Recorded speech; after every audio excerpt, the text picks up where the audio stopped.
তারপরে মরিচ মশলা হাসাই, মাংসগুলো নাড়াচাড়া করি, আবার ডালি দিছি, ডালি দিয়া ডাংনা দিয়া গরম মশলা দিয়া গড়গড়াইয়া নামাই রাখছি। তারপরে সেই স্বাদ খাইতে দিয়ে সেই স্বাদ।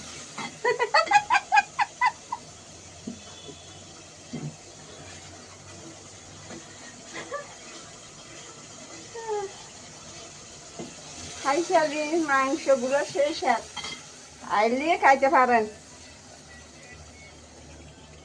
দেখতে পারেন, সবগুলো দেখতে পারেন কি করে রান্না করি, কি করে রান্না করি সবগুলো দেখতে পারেন।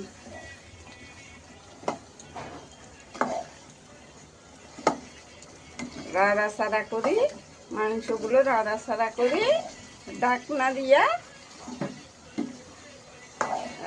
গড়গড়াই রামাই রাখছি। খাইতে চান, সেই মজা, সেই স্বাদ, একদম স্বাদ।